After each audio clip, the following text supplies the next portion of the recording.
서부TV 구독자 여러분 반갑습니다. 도민이 학수고대 하던 이학수, 도민이 학수고대 하던 일을 해결하는 경기도의회 이학수 의원입니다. 경기도 의원과 평택시 의원의 차이점이 있을 것 같은데 어떤 차이점이 있을까요? 모든 시의원이든 도의원이든 그다음 국회의원이든 간에 모든 분들은 다 우리 주민들을 위해서 일을 하려고 노력을 한다고 저는 생각을 합니다. 경기도 같은 경우는 예산 평석권과 그다음에 삭감 기능이 있죠. 우리가 이제 예산을 좀 갖다 주면서 풀어야 될 숙제들을 조금씩 더 예산 지원할 수 있는 그런 부분으로 만들어 간다라는 거고요. 또 제 지역구가 일단 평택이다 보니까 평택에 좀 더 필요한 부분을 좀 더 많이 가져오려고 더 노력을 하는 모습이 아닐까라고 생각합니다. 의원이 되시고 첫 상임위가 교육위원회이셨는데 기억에 남는 장면이 있다면요? 인조잔디 조성했던 게 가장 뜻깊었던 것 같아요. 현아고등학교, 안일중학교, 그 다음에 이제 오성중학교 같은 경우 운동장 조성 사업을 했고, 요번에 이제 또 현일초등학교도 이제 인조잔디가 조성이 되는데, 그 아이들이 즐거워하는 모습을 봤을 때 기분이 좋았다라는, 그리고 행복했다라는 모습이 있고, 또 사립유치원에 대한 애로사항도 되게 많아요. 그래서 사립유치원하고는 교육청 아레나홀에서 450명 정도 하고 같이 토론회를 하면서 일단 뭐 어떤 토론회보다는 약간 공감 토크 개념으로 했던 게 좀 기억이 많이 남아요. 특히 화양지구의 초등학교와 중학교가 원래 11월 개교였는데 적기 개교를 위해서 노력하셨다고 제가 들었습니다. 한 말씀 부탁드릴게요. 8월에 입주를 했는데 학교가 11월에 개교를 한다면 크나큰 문제가 되잖아요. 입주 시기만큼 이제 개교도 같이 할 수 있도록 노력했던 부분, 그리고 이제 학교 조성하는 데 있어서 조성이 늦춰지지 않도록, 그리고 학교에 대한 어떤 부분에 있어서 같이 협력하고 지원청하고 계속 만들어갔던 그런 이야기들이 있고요. 최대한 같이 맞췄던 부분이 화양지구에 입주하시는 분들을 위해서 할 수 있었던 모습이었던 것 같습니다. 지금 상임위는 문화체육관광위원회 위원이시잖아요. 현재는 어떤 일을 하고 계시는지 한 말씀 부탁드릴게요. 지금 이제 체육이라든가 단체들이 이제 후원이 좀 없어서 좀 많이 힘든 부분이 있어요. 그래서 체육 후원 활성화 지원 조례라는 거를 만들어서 좀 후원금을 받으면 기부금 영수증 처리를 할 수 있도록 그렇게 만들었던 부분이 있고, 우수한 학생들이나 어떤 큰 데에서 나가서 받았으면 장학금을 받을 수 있고, 그 다음에 또 오랫동안 그 체육인 활동하면서 또 어려워진 부분들한테는 병원비라든가 생활지원금을 지원할 수 있도록 도와줬던 부분. 솔직히 이걸 하게 된 계기가 가정 형편이 어려운 애가 정말 뛰어난 아이들이 있는데 그걸 이제 기업에서라든가 어디에서 후원을 할 수 있으면 이 아이가 운동만 할 수 있잖아요. 그랬을 때 그런 모습을 생각하면서 이게 후원 제도를 만들었다고 생각하시면 될 것 같습니다. 최근 의원님의 뉴스를 찾아보니까 14억 원의 예산을 확보했다라는 뉴스가 있었습니다. 어떤 것들인지 한 말씀 부탁드릴게요. 지난 3년간 지역에 예산 확보한 게 총 다 해서 118억 2,800만 원 정도 돼요. 지금 그 금액은 그러니까 일부의 작은 금액이라고 생각하면 되고요. 실질적으로 이제 안중 도서관 리모델링비 10억부터 시작을 해서 그 다음에 이제 그 현덕 족구장, 그 돔구장으로 만드는 게, 그러니까 그것도 한 6억 정도 받아왔고요. 그 다음에 이제 안중 풋살장도 돔으로 씌우기 위해서 한 8억 정도 갖고 왔고, 또 그 외에 이제 뭐 도로나 다양한 부분들이 있어서 아마 그 정도 금액이라고 하면 되고요. 제가 도의원이 되고 처음으로 특조금을 따왔던 게 청북의 세터구장에 6억 5천을 받아다가 운동장을 새로 깔았던 것도 그런 부분인 것 같아요. 실생활에 주민들이 필요한 부분을 어떻게 채워나가냐가 가장 중요해서 이 예산이라는 거는 가장 중요하다고 생각을 합니다. 이제 지역 현안 들어가도록 하겠습니다. 현재 평택항도 매립이 진행되고 개발이 이루어지고 있는데 의원님이 생각하시는 평택항 개발은 어떤 방향인지 한 말씀 부탁드릴게요. 일단 평택항은 경기도의 유일한 국제무역항입니다. 지금 자동차 물동량 1위, 컨테이너 물동량 4위 정도를 하고 있는데, 지금 이제 평택항은 옛날에는 그냥 항만, 물류 개념이라고 생각을 했던 부분이라면 이제는 전 세계 어디를 가봐도 항이라는 거는 친수 공간, 주민과 함께 어울리는 그런 문화적인 공간으로 탈바꿈을 해야 된다고 생각을 해요. 그러니까 물류만 움직인다고 생각하면 주민들은 거기에 가서 어떤 역할을 할 수가 없잖아요.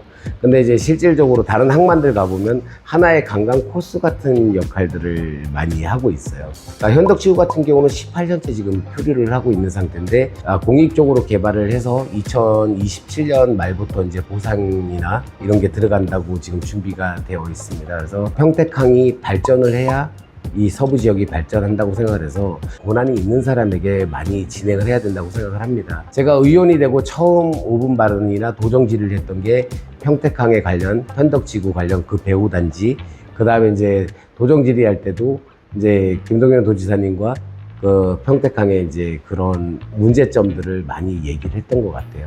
경기도에서 더 큰 관심으로 친화적인 항만으로 성장시킬 수 있도록 가야 되지 않을까라고 생각을 합니다. 다음은 평택호입니다. 평택호 관광단지가 개발이 진행 중인데 어떤 점에 중점을 둬야 될까요? 평택 그러면 일하러 오는 곳이 많다라고 생각을 해요. 많은 사람들이 올 수 있는 건 평택호밖에 없다고 생각을 합니다. 다른 지역에 있는 사람들이 평택호를 와보면 와, 이렇게 좋은 여건인데 왜 개발이 안 되지라는 얘기를 많이 하고 있습니다. 그래서 일을 하면 즐길 수 있는 곳이, 우리가 관광이라도 가끔 가서 볼 수 있는 곳이 필요하고 해양 관광이라든가 이걸 즐길 수 있는 곳이 지금 저는 평택호밖에 없다고 생각을 합니다. 그래서 평택호는 누구보다 관심을 많이 갖고 있고 앞으로 평택호의 개발에 대해서는 더 크게 생각을 하고 있고, 저는 개인적으로 평택호 개발을 하면서 꼭 들어가야 될 게 e스포츠 같은 경기장이 하나 있었으면 좋겠다는 생각을 합니다. 왜냐면 그냥 오게 만드는 게 아니라 필요로 해서 올 수 있는 장소, 관광과 즐길거리, 그 다음에 다양한 볼거리들이 형성을 한다고 하면 평택호는 앞으로 좀 무한한 가능성 있는 관광지가 개발이 되지 않을까라 생각합니다. 평택항 터미널 같은 경우도 보면 실질적으로 평택호 공관항에 연결되는 친수 공간들이 굉장히 많아요. 그쪽으로 다 같이 연계 개발을 해서 움직인다면 노을이 예쁜 서해안이 가장 뜻깊은 평택호 관광지로 개발되지 않을까라고 생각을 합니다. 다음 도시개발에 대해서 이야기해 보도록 하겠습니다. 서평택은 청북 신도시에 이어 화양지구가 현재 개발이 진행되고 있는데 화양지구에 가장 중점을 둬야 할 게 어떤 부분이라고 생각하십니까? 청북은 이제 호수공원이 오랫동안 개발이 안 되다가 이제 개발이 들어가 있고 지금도 재원 확보가 문제가 되는 건 많아서 좀 늦어지지 않을까라는 걱정과 우려가 있습니다. 서부 지역에 봤을 때 지금 보면 화양지구가 가장 큰 이슈거리가 아닐까라고 생각해요. 5만여 명의 인구가 들어온다는 거는 어마어마하게 성장이 되는 부분이거든요. 이제 화양지구에 전부 다 들어온다면 한 15만 3천 명. 그러니까 인구의 어떻게 보면 3분의 1 이상이 화양지구에 들어온다고 생각합니다. 아마 화양지구에 오시는 분들도 기대 심리라든가 또 다양한 부분들이 많을 거라고 생각을 해요. 근데 과연 그 정주 여건이 어떻게 형성이 될지, 입주 시기에 맞춰서 어떻게 그게 같이 성장을 할 수 있을지가 가장 큰 걱정이라고 생각을 합니다. 여기 서부 지역에 모두 계신 분들이 아마 하양지구에 대한 성공적인 케이스가 됐으면 좋겠다라는 생각을 좀 누구나 많이 할 것 같아요. 그러다 보면 이제 하양지구가 많이 들어오면 아마 교통이 더 크게 문제가 되지 않을까라고 생각을 하는데, 아마 이제 평택에서 들어오면서 직선형 도로라는 게 있어요. 그래서 화양지구하고 그 홈플러스 사거리 같은 경우 그런 데는 약간 지하차도를 만들어서 움직이면 직선형 도로다 보니까 좀 더 교통이 수월하지 않을까라고 생각을 해요. 지금 38국도가 너무 막히는 거는 거의 대부분이 여기에 살지를 않아요. 그러니까 일하러만 오다 보니까 더 많이 막히는 것 같아요. 교통적으로 좀 더 기대를 하는 거는 평택호 횡단도로가 지금 개통을 했고, 이하 3개간이 이제 원래는 올해 6월이었었는데 좀 연기돼서 11월 정도에 지금 개통을 한다고 하면 그런 부분에 있어서 아마 조금 더 원활하게 풀리지 않을까라는 생각은 하지만, 앞으로의 인구에 늘어나는 만큼 또 필요로 한 부분이 교통적인 부분들도 있잖아요. 그래서 아마 직선형 도로로 지하를 좀 파서 좀 원활하게 좀 갈 수 있는 방향을 찾아야 되지 않을까라고 생각을 합니다. 안중 역세권도 개발을 앞두고 있습니다. 역세권 개발은 어떻게 진행돼야 될지 한 말씀 부탁드립니다. 안중 역세권은 서평택 발전의 아마 핵심의 축이 될 거라고 생각을 합니다. 안중 역세권 개발이 너무 빨리 되다 보면 하양지구가 완성되지 않은 상태에서 들어올까 봐 그게 좀 겁납니다.